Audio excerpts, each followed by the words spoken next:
السلام علیکم ورحمۃ اللہ وبرکاتہ۔ بسم اللہ الرحمن الرحیم۔ الحمد للہ وحدہ والصلاۃ والسلام علی من لا نبی بعدہ، اما بعد فاعوذ باللہ من الشیطان الرجیم، بسم اللہ الرحمن الرحیم۔ انما كان قول المؤمنین اذا دعوا الى اللہ ورسولہ ليحكم بينهم ان يقولوا سمعنا واطعنا واولئک هم المفلحون۔ صدق اللہ العظیم وصدق رسولہ النبی الکریم ونحن على ذلك لمن الشاہدین والشاکرین۔ محترم حضرات، آپ جانتے ہیں کہ دنیا کے اندر ہم کو اللہ تعالیٰ نے اس انداز میں بھیجا ہے کہ ہم انفرادی زندگی بھی گزارتے ہیں اور اجتماعی زندگی، یعنی اکیلے بھی رہتے ہیں، مل جل کر بھی رہتے ہیں۔ تو ایک بنیادی بات تو ہمیں یہ سمجھنی ہے کہ انفرادی زندگی ہماری کم ہوتی ہے، اجتماعی زندگی یعنی مل جل کر ہم زیادہ رہتے ہیں۔ معاشرت ہے، اولاد ماں باپ کے ساتھ رہتے ہیں، شوہر بیوی کے ساتھ رہتے ہیں، پڑوسی کے ساتھ رہتے ہیں، معاملات کرتے ہیں، ایک دوسرے سے لین دین کرتے ہیں۔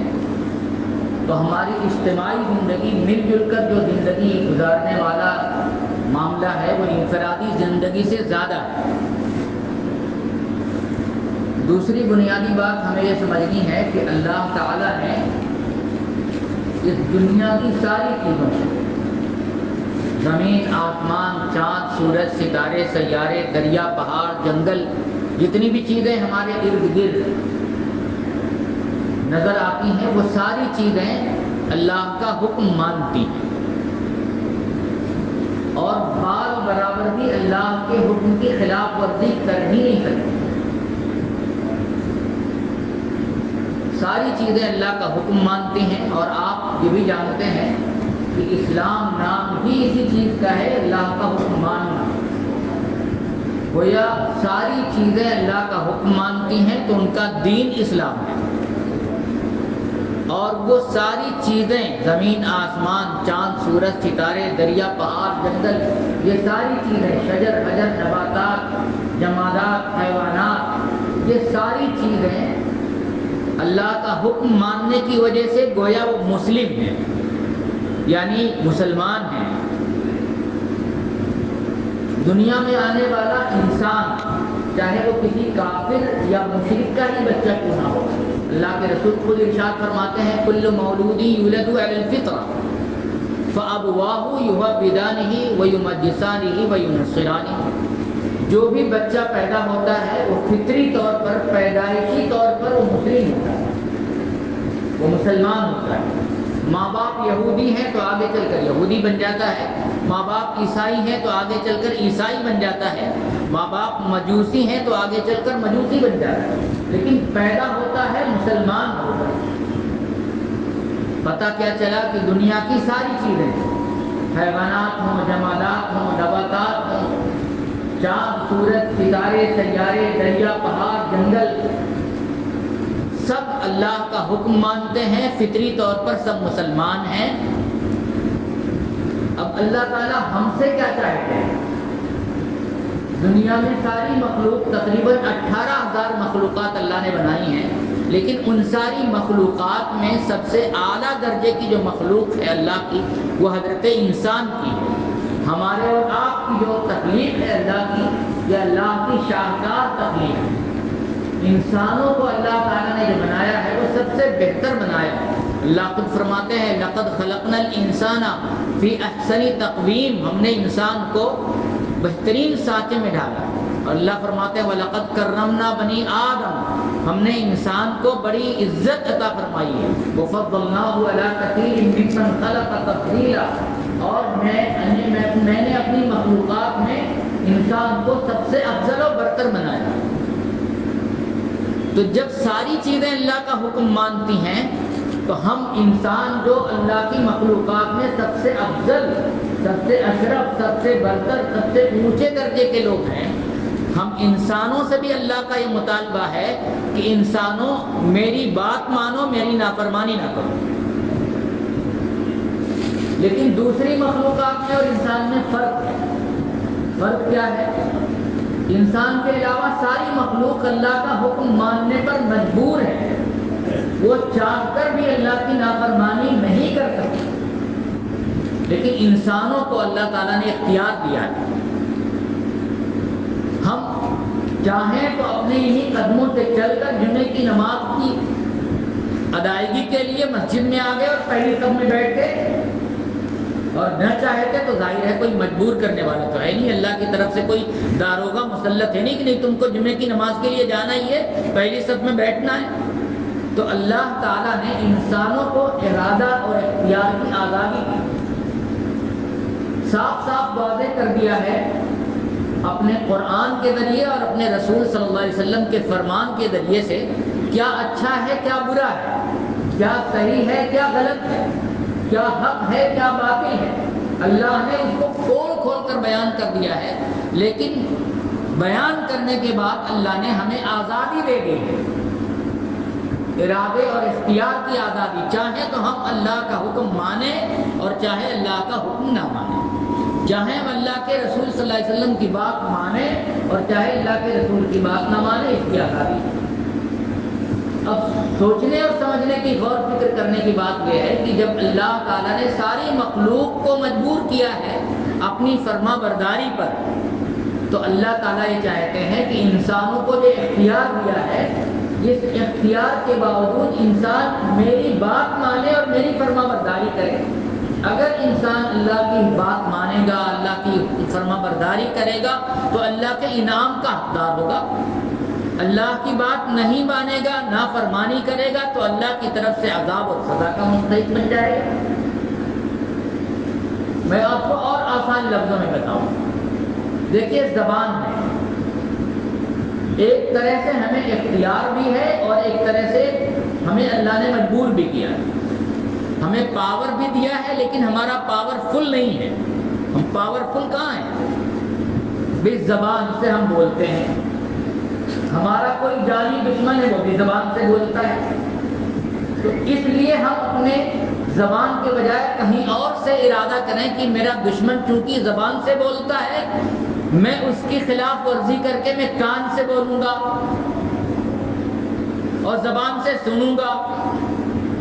یہ نہیں کر سکتے ہم، بولنے پر مجبور ہیں کہ ہم بولیں گے زبان سے ہی، لیکن اب آگے اللہ نے اختیار دیا ہے، زبان سے چاہے آپ جھوٹ بولیں چاہے آپ سچ بولیں۔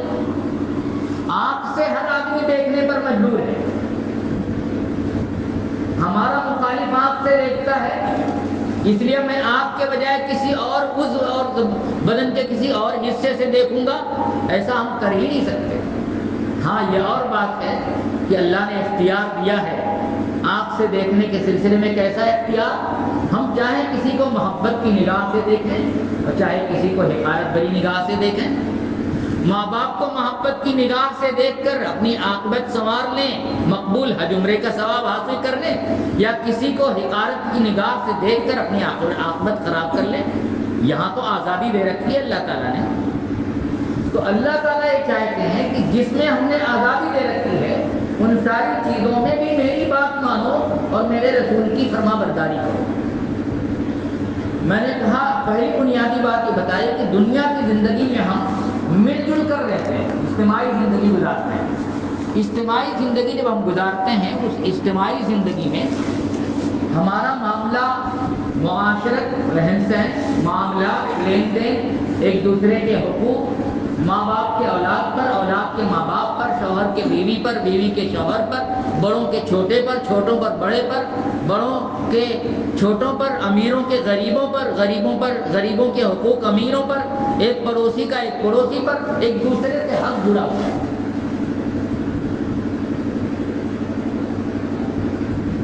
اب ایک تیسری بنیادی بات یہ سمجھیں کہ اللہ تعالیٰ نے جو حقوق ہم انسانوں پر، خاص طور پر ہم مسلمانوں پر جو عائد کیے ہیں وہ دو طرح کے حقوق ہیں، بلکہ تین طرح کے حقوق۔ ایک تو ہمارا اپنا ذاتی حق ہے ہمارے اوپر، اللہ نے ہمیں زندگی دی ہے، جوانی دی ہے، تندرستی دی ہے، ہمارا اپنی ذات کا ہمارے اوپر حق یہ ہے کہ ہم اپنی جوانی کی اور اپنی صحت کی حفاظت کریں۔ صحت خراب کرنے والی چیزیں، شراب، تمباکو، گٹکا، ایسی چیزیں جس سے ہماری صحت خراب ہو جائے، رات رات بھر جاگنا جس سے ہماری صحت خراب ہو جائے، اللہ نے اسے منع کیا ہے۔ وَلَا تُلْقُوا بِأَيْدِيكُمْ إِلَى التَّهْلُكَةِ، اپنے آپ کو اپنے ہاتھوں ہلاکت میں نہ ڈالیں۔ یہ ہمارا اپنا، ہماری اپنے ذات کا حق ہے ہمارے اوپر۔ ایک دوسرا حق ہے حقوق اللہ، اللہ کا حق ہے ہمارے اوپر۔ نماز، روزہ، زکوٰۃ، حج، صدقہ، یہ سب کس کا حق ہے؟ اللہ کا حق ہے ہمارے اوپر۔ بڑا اہم ہے، اور کتنا اہم ہے اللہ کے رسول فرماتے ہیں نماز کے تعلق سے کہ جو نماز پڑھتا ہے، صرف جماعت چھوڑ کر اپنے گھر میں نماز پڑھتا ہے، تو اللہ کے رسول اس نے اتنے ناراض ہیں، آپ فرماتے ہیں میرا جی چاہتا ہے کہ اس کے گھر پہ آگ لگا کر اس کے گھر کو جلا دوں۔ نماز پڑھ رہا ہے لیکن صرف جماعت چھوڑ کر، کتنا؟ تو نماز، روزہ، زکوٰۃ، حج، یہ اللہ کا حق ہے، بہت اہم، بڑی اہمیت دلائی گئی ہے۔ لیکن ایک حق وہ ہے جو بندوں کا ایک دوسرے پر ہے، شوہر کا بیوی پر، بیوی کا شوہر پر، اولاد کا ماں باپ پر، ماں باپ کا اولاد پر، پڑوسی کا پڑوسی پر، ایک دوسرے کے جو حقوق ہیں، یہ حقوق اللہ کے حقوق سے بھی زیادہ اہم ہیں۔ میں دو باتیں آپ کے سامنے رکھتا ہوں۔ قرآن میں اللہ نے حکم دیا نماز پڑھنے کا، کتنی رکعت پڑھنی ہے، کیسے پڑھنی ہے، اس کی تفصیل نہیں بتائی۔ زکوٰۃ کا حکم دیا، اللہ تعالیٰ نے اس کی تفصیل نہیں بتائی، کتنی زکوٰۃ نکالنی ہے، یہ اللہ کے رسول نے واضح فرمایا۔ لیکن معاشرت، بندوں کے جو حقوق ہیں اس تعلق سے کتنی اہمیت اللہ کی نظر میں ہے، اللہ تعالیٰ نے قرآن میں چھوٹی چھوٹی باتیں واضح فرمائی ہیں۔ بلکہ کہہ لیجئے 2/3 حصہ قرآن پاک کا ان تعلیمات پر مبنی ہے جو حقوق العباد سے تعلق رکھتے ہیں۔ یہاں تک فرمایا گیا کہ تم گھر پہ جاؤ، اپنے گھر پہ تو تعلیم دی گئی کہ اجازت لے کر جاؤ، فلاں وقت نہ جاؤ، فلاں وقت جاؤ، گھر پہ جاؤ تو سلام کرو، یہاں تک تعلیم دی گئی۔ تو بندوں کے جو حقوق ہیں وہ انتہائی اہم ہیں۔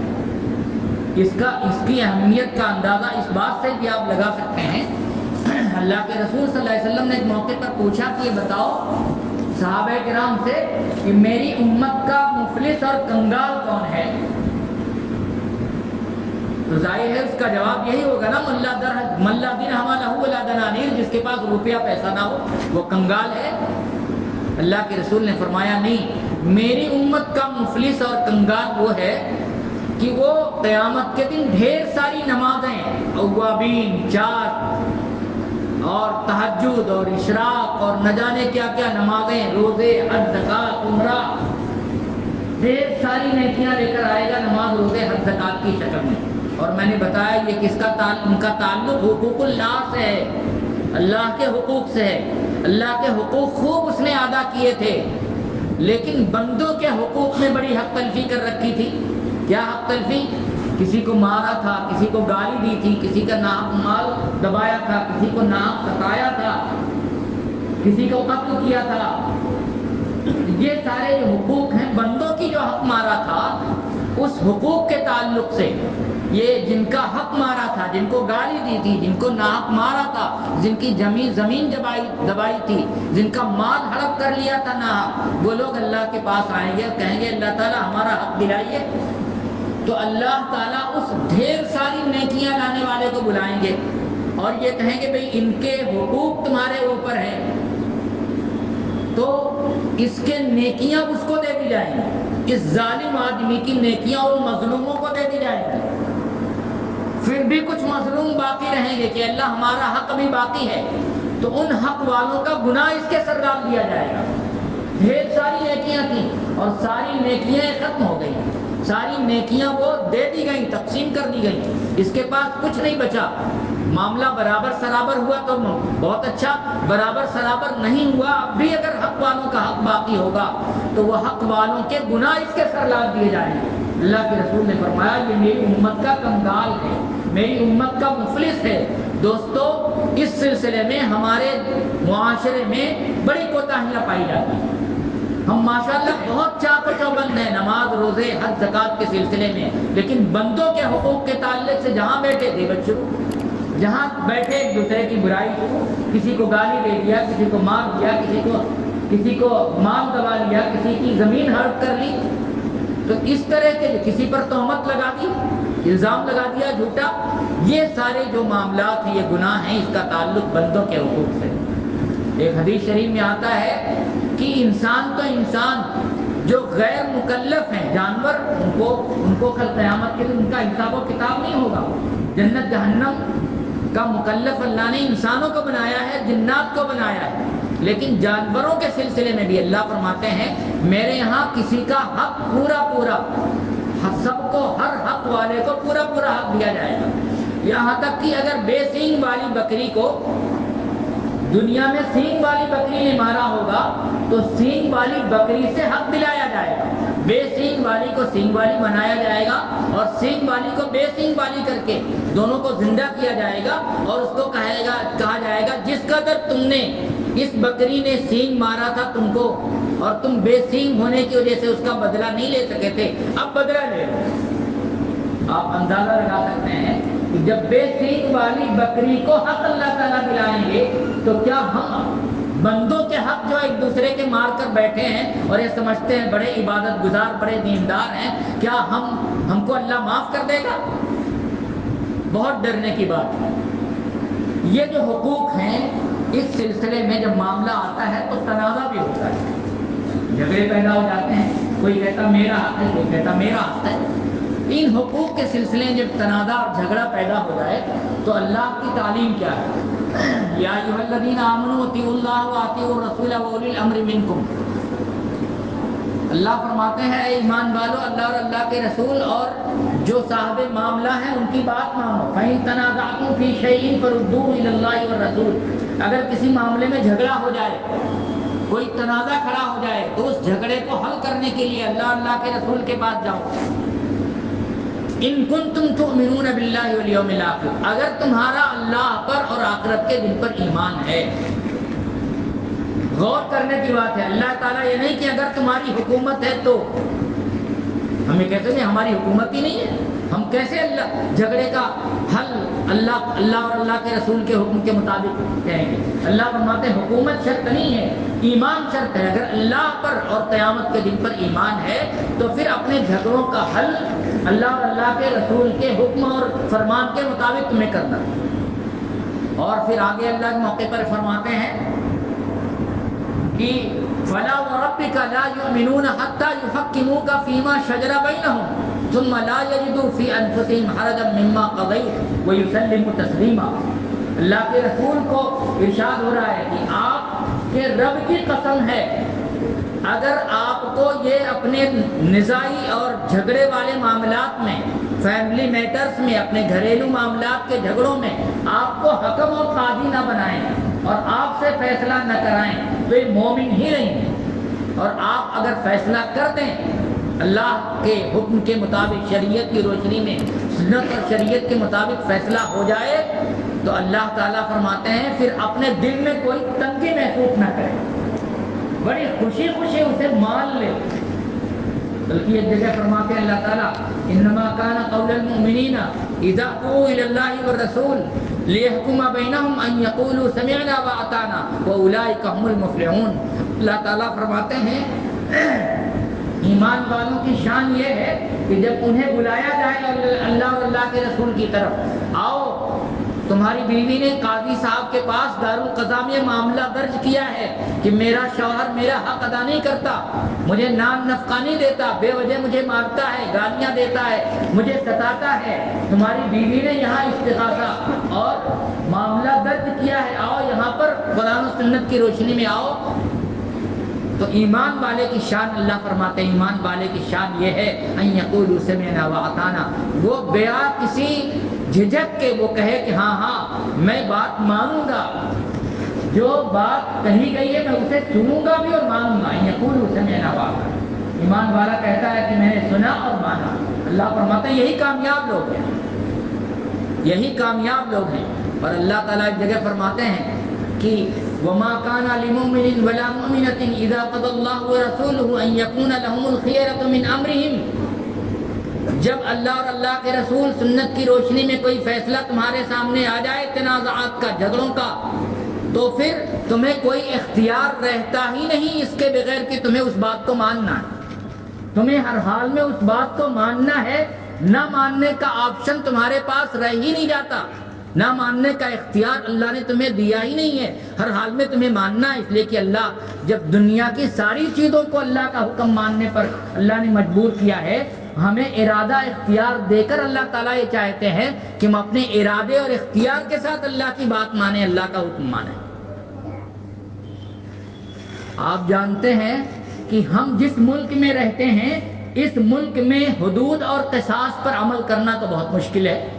حدود اور قصاص کا مطلب تفصیل میں جانے کا موقع نہیں. شریعت میں یہ ہے کہ اگر چور چوری کر لے تو اسلام کی شریعت کے مطابق اس کا دایاں ہاتھ گٹے سے کاٹ دیا جائے. شادی شدہ اگر کوئی جرم کر لے، زنا کر لے، ریپ کر لے کسی شادی شدہ نوجوان یا نوجوان مرد یا عورت، تو اس کی سزا یہ ہے کہ اسے مار دیا جائے، پتھر مار مار کر اسے ختم کر دیا جائے. لیکن ہم اسے نافذ نہیں کر سکتے یہاں کے قانون کے مطابق. تو اس کا مطلب یہ نہیں ہے کہ اگر ہم اسلام کی ساری شریعت پہ عمل نہیں کر سکتے تو اس کا جو ہم کر سکتے ہیں وہ اس پر بھی عمل نہ کریں. مثال کے طور پر ہمارے یہاں نکاح طلاق ہے، قانون طلاق ہے، قانون نکاح ہے، قانون فسخ ہے، قانون وراثت ہے، قانون ولایت ہے. تو اس طرح کے جو قانون ہیں، اس قانون پر عمل ہم آزادی کے ساتھ کر سکتے ہیں، لیکن اس پر بھی عمل نہیں ہو رہا ہے. اس پر بھی عمل نہیں کرتے. منمانی ہم ملکی عدالتوں میں چلے جاتے ہیں اور وہاں سے انصاف چاہتے ہیں. ہمیں تو چاہیے کہ نکاح، وراثت، طلاق، فسخ، خلا، وراثت، جائیداد کی تقسیم، یہ سارے مسائل کا حل ہم قرآن و سنت اور شریعت کے مطابق ہم دارالقضا میں جا کر مفتی کے پاس، اپنے امام کے پاس بیٹھ کر جا کر حل کریں. لیکن جب معاملہ ہوتا ہے تو ہم کہتے ہیں اب میں مزہ چکھاؤں گا، کورٹ میں جاؤں گا، اس کو سڑا دوں گا، اور نہ جانے کیا کیا دھمکیاں دے کر. اور نتیجہ کیا ہے، میں آپ کو بہت بریفنگ، بہت اختصار کے ساتھ بتاؤں ملکی عدالتوں کا حال کیا ہے. ملکی عدالتوں کا حال یہ ہے کہ اس وقت پورے ملک میں 5 کروڑ معاملات پینڈنگ میں ہیں. کتنے معاملات؟ 5 کروڑ معاملات، جو district court, high court, supreme court تینوں میں ملا کر یہ تقریباً 5 کروڑ معاملات پینڈنگ میں ہیں. اور خود سپریم کورٹ کے جج کا یہ کہنا ہے کہ جس سست رفتاری سے یہ معاملات حل کیے جا رہے ہیں ہماری عدالتوں میں، اس کو حل کرنے کے لیے 320 سال لگیں گے. کتنے لگیں گے؟ 320 سال. اتنا وقت لگ رہا ہے. اور 5 کروڑ کا مطلب کیا سمجھتے ہیں؟ ایک خاندان میں اگر 6 آدمی سمجھا جائے، کم سے کم 6 آدمی، تو 6 پنجے 30، یعنی کتنے ہو گئے؟ 30 کروڑ لوگ انصاف کی آس لگائے بیٹھے ہیں. 30 کروڑ کا مطلب ایک امریکہ، 30 کروڑ کا مطلب 15 آسٹریلیا، 30 کروڑ کا مطلب 1.5 برازیل. اور صرف یہ 5 کروڑ یہ نہیں، دوسرا بھی اس کے بالمقابل ایک اور ہمارا انصاف اور عدالت کا معاملہ ہے، جو ڈی ایم کے پاس، ایس ڈی ایم کے پاس، تحصیلدار کے پاس، چک بندی ادھیکاری کے پاس جاتا ہے. وہاں بھی 5 کروڑ معاملات پینڈنگ میں. تو اس کا مطلب 60 کروڑ خاندان امید لگائے بیٹھے انصاف کی. اور ابھی آپ کو لائیو ایگزامپل میں دیتا ہوں، بالکل تازہ ترین. سن 1985 میں 10 بیگھہ زمین کا مقدمہ درج ہوا تھا جونپور میں. ویل کس کو ملی ہے؟ 2 فریق ہیں، کہتا ویل مجھے ملی ہے، دوسرا فریق کہتا ہے ویل مجھے ملی ہے. ایک فریق کہتا ہے کہ اس 10 بیگھے کی زمین کا مالک میں ہوں، دوسرا فریق کہتا ہے اس 10 بیگھے کی زمین کا مالک میں ہوں. 2023 میں ابھی یہ بالکل نچلے پائیدان پر ہے. یعنی ایس ڈی ایم کے پاس، چک بندی ادھیکاری کے پاس یہ ہوا ہے کہ فلاں کو حق حاصل ہے. اب دوسرا فریق اس کے خلاف مقدمہ دائر کرے گا. پھر یہ 37 سال میں ابھی 1 ماہ یہ معاملہ حل ہوا ہے اور ابھی نچلے پائیدان پہ. ابھی 2-3 پائیدان جا کر یہ معاملہ کہیں حل ہوگا، پھر معاملہ پھر سپریم کورٹ میں چلا جائے گا. تو آپ بتائیے 37 سال میں یہ حال ہے. حضرت مولانا قاری سیف اللہ رحمانی جو آل انڈیا مسلم پرسنل لا بورڈ کے صدر ہیں، انہوں نے کہا کہ ایک خاتون نے روتے ہوئے اپنا واقعہ سنایا کہ ملکی عدالت میں گئی تھی، اس وقت جب جوان تھی، میں نے مقدمہ درج کیا تھا، مجھے خلا دلا دیا گیا ہے، لیکن اب خلے کا فیصلہ ہوا ہے تو میں بوڑھی ہو چکی ہوں۔ اور آپ جانتے ہیں ملکی عدالتوں میں کتنی فیسیں، چارجز کتنے رکھتے ہیں وکیلوں کے اور ایڈیکوٹ کے، اور کتنے جھوٹ بولنے پڑتے ہیں، اور کتنی رسوائی اور جگ ہنسائی ہوتی ہے کہ ان مسلمانوں کا معاملہ تو کچھ نہیں، بس لڑنا جھگڑنا ہے، اور عدالتوں میں ہمارے ہی معاملات پڑے ہوئے ہیں۔ تو دوستو ہم اس جگ ہنسائی کا موقع نہ دیں۔ ہم اگر پوری شریعت پہ عمل نہیں کر سکتے تو ہم جتنا کر سکتے ہیں اس پہ عمل کریں۔ میں ایک واقعہ سناؤں، علامہ بویتی ہیں، فقہ شافعی کے بہت بڑے عالم ہیں۔ وہ جب تخلیق قرآن کا مسئلہ خلافت عباسیہ میں اٹھا تھا، ان کو بیڑیاں پاؤں میں ڈال کر جیل خانے میں ڈال دیا گیا۔ جمعے کا دن آتا تھا تو امام علامہ بویتی رحمۃ اللہ علیہ اذان ہوتی تھی تو بیڑیوں میں جکڑے ہوئے ہیں، گرتے پڑتے گھسٹتے اس جیل خانے کے مین گیٹ تک جاتے تھے، لہو لہان ہو جاتے تھے۔ لوگوں نے کہا کہ حضرت آپ کو پتہ ہے کہ جمعے کی ادائیگی کے لیے باہر نہیں جا سکیں گے، پھر یہ کیوں آپ کرتے ہیں؟ تو کہتے ہیں کہ اللہ نے ندا لگائی ہے کہ اذا نودی للصلاۃ من یوم الجمعہ فاسعوا الی ذکر اللہ، ایمان والو جب جمعے کی اذان ہو جائے تو اللہ کے ذکر کے لیے کوشش کرو۔ جو جتنا میرے بس میں ہے وہ میں نے کیا۔ حضرت یوسف کے بس میں کیا تھا؟ بند دروازوں پہ تالے لگے ہوئے ہیں، دروازے بند ہیں، لیکن بھاگنا ان کے بس میں تھا، بھاگے، دروازے کھلے، تالے ٹوٹے اور بچ گئے۔ تو جتنا ہمارے بس میں ہے، دیکھو دوستو 100 سال پہلے کا اگر کوئی روڈ میپ آپ نکالیں، رپورٹ نکالیں تو پتہ چلے گا کہ یہاں پر روڈ تھا اور اب نہیں ہے۔ روڈ تھا اب نہیں ہے، کیوں؟ جس راستے پر لوگ چلنا چھوڑ دیتے ہیں وہ ڈیڈ روڈ بن جاتا ہے، اور جہاں پر راستہ لگا لیتے ہیں، لوگ چلنا شروع کر دیتے ہیں، وہاں ایک نئی راہ نکل جاتی ہے، نیا راستہ بن جاتا ہے۔ تو دوستو خدا کے لیے بہت عاجزانہ گزارش ہے کہ ہمارا اور آپ کا اس میں ہمارے آپ پر یہ فریضہ عائد ہوتا ہے شریعت کی طرف سے، اللہ اور رسول اللہ کے رسول کی طرف سے، کہ جتنا ہم کر سکتے ہیں اپنے فیملی میٹرز میں، نکاح کا مسئلہ ہو، طلاق کا مسئلہ ہو، وراثت کا مسئلہ ہو، وراثت کے معاملے میں کتنی غلطیاں پائی جاتی ہیں۔ ساری جائیداد بیٹوں میں تقسیم ہو جاتی ہیں، بیٹیاں محروم رہ جاتی ہیں، یا چھوٹی موٹی جائیداد تقسیم ہو گئی اور بڑی جائیداد ہے تو اس پہ بیٹوں نے قبضہ کر لیا۔ 1 پائی سے لے کر 1 کروڑ تک کی کوئی جائیداد ہے تو جتنا حصہ، جس طرح سے حصہ بیٹوں کا ہے اسی طرح بیٹیوں کا ہے، لیکن وراثت تقسیم ہی نہیں ہوتی۔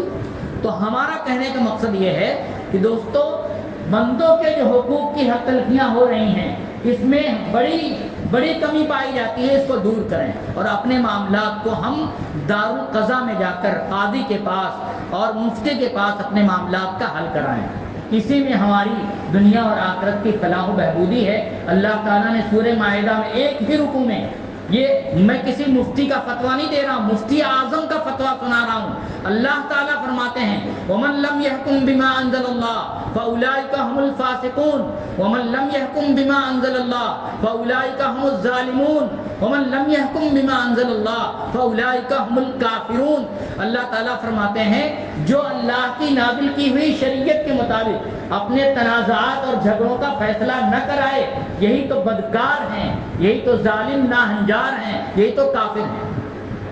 اب آپ اندازہ لگائیں کہ ہمارے جو معاملات ہوتے ہیں، ان معاملات کو ہم ملکی عدالتوں میں جانے کے بجائے دارالقضاء میں نہ لے جا کر ملکی عدالتوں میں اگر جاتے ہیں تو اس کا مطلب یہ ہے مفتی اعظم اللہ کے فتوے کے لحاظ سے ہم فاسق، بدکار، ظالم اور کافر ہو گئے اور اپنے آپ کو مسلمان سمجھ رہے ہیں۔